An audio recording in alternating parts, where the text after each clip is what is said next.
Hi, everyone. Welcome to the Digital Futures Education Podcast. I'm here with Natalie Piero, who is a English to Spanish translator, a language access expert, and also an educator. I'm Daniel Downs. I'm an educational technology consultant, also a college professor, and also an online course designer. Thank you for joining us, Natalie. Thank you, Dan. Thank you for having me. Pleasure, as always. Thank you. Hello, everyone. Let's do our first segment is to do a few warm-up questions so you can understand me and Natalia's perspective on a few items. We're going to discuss just a few questions to help us explore both our own culture's education and also topics related to technology. So, Natalia, what are some key cultural events or traditions in Argentina that you think Americans should know about? And I'll add mine. But I want you to go first. I wore my Argentina blue today, as close as the blue.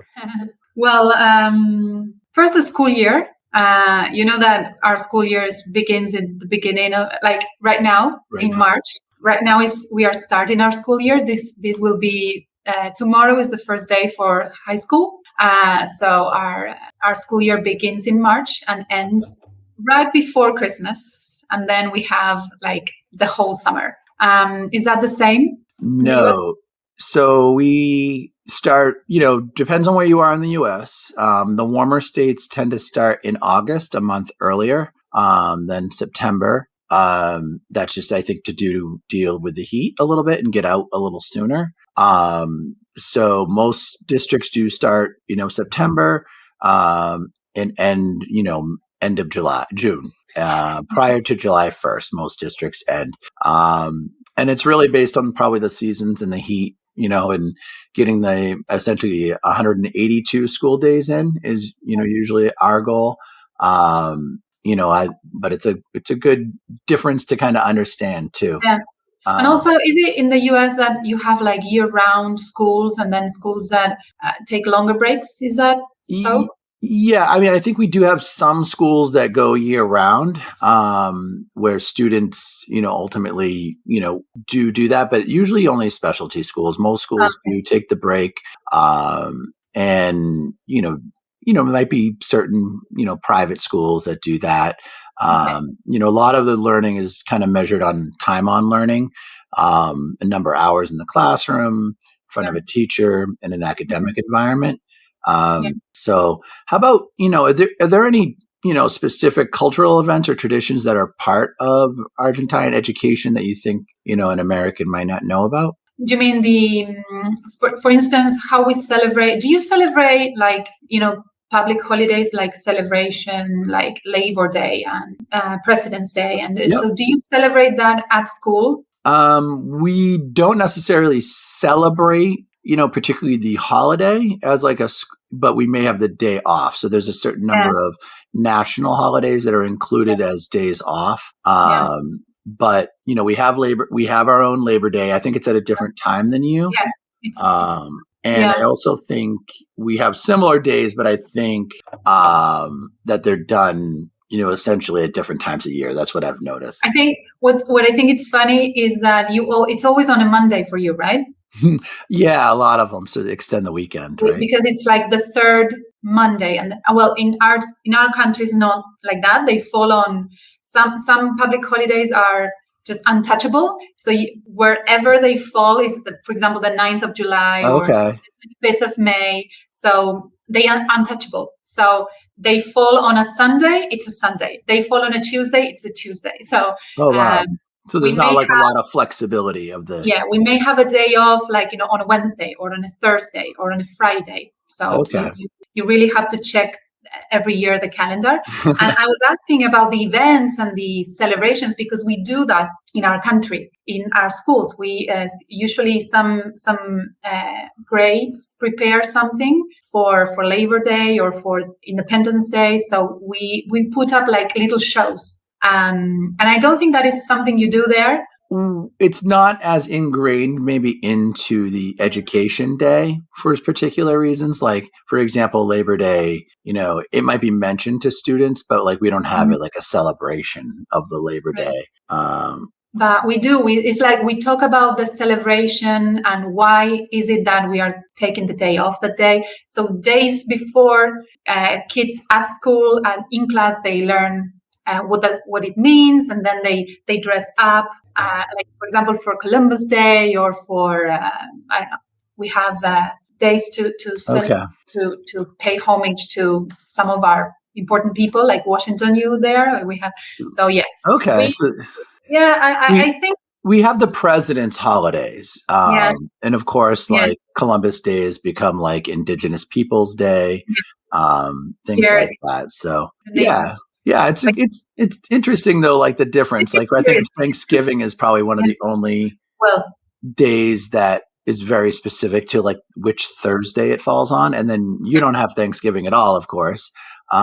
But there's other holidays that kind of, I think, fall around the same time, so it seems like everyone's got fits in enough holidays that everyone's happy with another couple of days off and they're able to celebrate.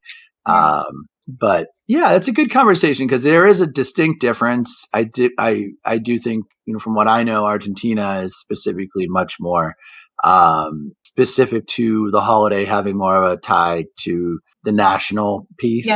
Where I feel like we used to be like that, and I think we're leaning a little less that way now, but still purposeful. But there's still like President's holidays, President Day, voting days, or I didn't know if you knew, but it's very typical for our kids to dress up from the 1800s. So it's very, very typical for us to put up shows and kids like dress up. That's nice though. And they get really excited. They like it. They do like it. It's a big part. And I know that there are some Argentinian schools in the United States, and I know they replicate that because it's not something that happens. So they do have these events to celebrate the 25th of May, which is Revolution Day for us, and a few other important dates. It's really nice to be able to have that. I think that's something like the U.S. is starting to miss a little bit, for whatever reason. Like we don't incorporate more of that. Like we're starting to like miss some of that kind of connection to, student activities. Like, it's for a lot of different reasons, like why that's happening. But, I won't get into all those reasons because it's just so complicated. But, it's definitely it reflects the diversity of the United States, but at the same time, it's not specific to a smaller country with a different identity. Yeah. That too, as well, we are not as diverse as the United States. So maybe some schools would have to adhere to other celebrations in order to be more inclusive. So I guess that might be complicated. Yeah, I get, and ultimately, like, there's also the challenge with just the total number of days. Like, there's a challenge to kind of get as much learning as you can within the school year as it is to be the amount students need to really gain value, without too many holidays, too many vacations. And then there's, there's a lot, there's also other issues like absenteeism challenges and summer school, and also still since the pandemic supporting language loss, things like that. But that's a really good question, and it goes pretty deep. Let's move into our other one. How do you feel that the culture in your country of Argentina influences the teaching styles in your country? Do you think there's specific cultural differences that are happening in Argentina that might be different than the United States, that kind of how subjects are taught or in general? Yeah, we are, for instance, what's the compulsory age for a kid to be enter school? Pretty much right around 6, 5.5, 6 for first grade. I mean, they do start kindergarten. Pre-K is, pre-kindergarten is essentially, students don't have to go to pre-K. Kindergarten is generally when they start. So it's right. 6 is first grade. I kind of think. Yeah. So, and what's transitional kinder? What is that? That is like before? Like a pre-K. And often, Yeah. In Argentina, it's compulsory for kids to start at 4. So K4 would be compulsory, and they are trying to push like K3 as a compulsory. So when would first grade start? They start at 6 years old. But 2 years before that, it's already compulsory for kids to go. It's their right, and it's the parents' obligation to send them to school. And am I correct to think also that it's 13 years compulsory? Yeah. And we're 12. Until they are 17, 18. Right. What do you see as that 13th year being about different than it might be in the United States that you know of? Like, where is that 13th year? Is that kind of on the end when a student's 18, 19, kind of acquiring just additional? I think it's they're starting early. Okay. I think they are starting early. And that is something that parents are asking for there in the United States, right? So access to it's the cost of childcare too as a driver. More parents are working and know having a kid in school. I actually had a teacher who was a mentor of mine when I first started, and one of his things to me was, we were talking, this was probably 10 years ago, 15 years ago, and he said to me, the one thing you don't have to worry about is with education, everyone always needs a babysitter. The kids have to go somewhere during the day. And it was like, as much as it was like, it's true, as long as, and then, I think that conversation kind of got wavered but also time tested during the pandemic, like what would happen if they were at home, but with teaching styles specifically, are teachers more strict? Are they more lenient? We are more, we are affectionate, the Latin Americans. Mm-hmm. And I don't know if like we greet teachers like with a kiss. We are, and they greet kids with a kiss. Very affectionate. So they become like moms too, especially at the beginning. Okay. So it's a very close, not that strict, I would say. Maybe sometimes that's maybe the problem, the distance. Mm-hmm. Especially when they are younger, it's very close, the relationship between kids and the teacher, really, really close, and the parents too, with the parents. Nice. Yeah, that's nice. I think we have the same thing here. In a lot of ways, I think especially kindergarten through grades 3, 4, 5 is very supportive, very affectionate, very loving. I think it does lose a little bit of that early, like 4th, 5th grade. I think the demands of the kind of required testing, some of that when it starts, that kicks in around grade 3. So there's definitely like a shift grade 2 to 3 where there's less room, I think, for some of that. And things have to become, especially in math and science, things become much more very specific around, okay, you need to do well on a standardized test now. So, that's where there's a little bit of a shift, I think. Do you think that the lack of standardized testing in Argentina, what do you think? Well, there's a thing, I think it was in the pandemic that it became that the system, the passing of grades became more flexible. And I think that had a little bit of an effect on kids' education, because there wasn't like, it was more flexible. Like nobody was left behind. Everybody was passing the grade, even if they weren't getting the content. So just to be nice mm-hmm. with the kid and not make them feel frustrated. But at the end of the day, if you let things it's okay. They'll get there. And at some point you need to stress and say, okay, they say stigmatizing. Some things are going to change probably, but it's like stigmatizing to suspensions, for example. Mm-hmm. There are no suspensions anymore. So you can't keep kids out of school. You really can. For example, the last. Can you repeat the year in the US? Yes. Yep. Yeah.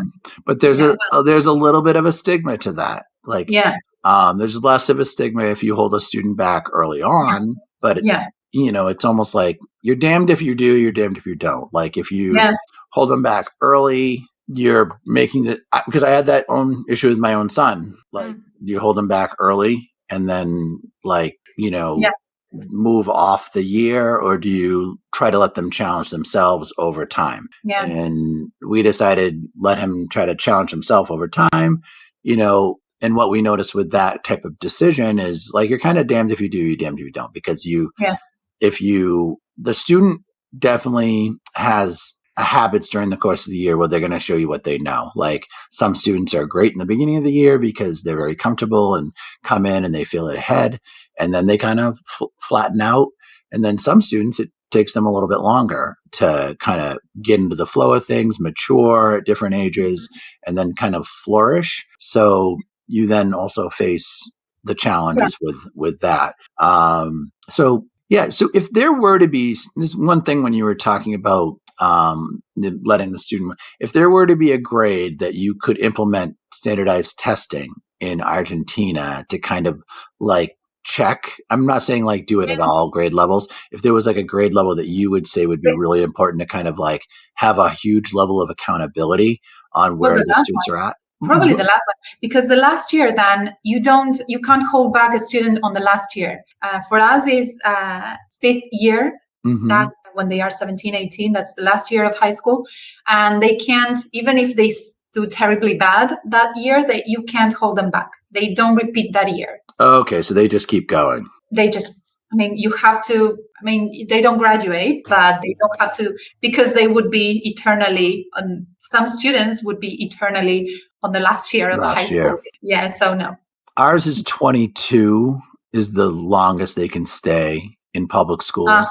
And that's usually special education student. Right. Now in our case, they go to like adult. Like a different program. Yeah, it's like do something like they call it an accelerated kind of intensive high school. Get it like intensively. I don't know how to explain it, but yeah, as soon as they are 18, they just don't go to school anymore, right? Gotcha. You go to different schools. That's a great topic, though. Yeah, so maybe there could be a nice place to standardize that. Yeah. They are all leaving school with some. I was even thinking like 6th or 7th grade, because then you're kind of catching them in the middle, because a lot of problems that end up being issues by the time that they're in that high school program end up. You're right. End up kind of rearing their head. And then maybe you could do some kind of extra work or extra programs with them in the middle school or the high school. Seventh grade for us is important because it's right. I told you it's kindergarten, primary school, secondary school. So 7th grade would be the last year of primary school. And then you get on high school. So you become a high school student. And that is a huge for a student. That is a huge step. So there could be a nice place to check how everything is going. Yeah. More standardized testing than we do. Tons of standardized testing. Yes. Well, thank you very much for joining me again, Natalia. I appreciate all your input and your insight into all of our topics today. Thank you, Dan. It's always fun when we talk. Always end up chatting up and having a lot of fun, right? Very much so. Thank you very much. Thank you for having me again. No problem.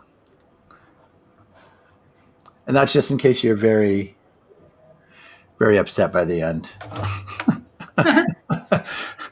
Well,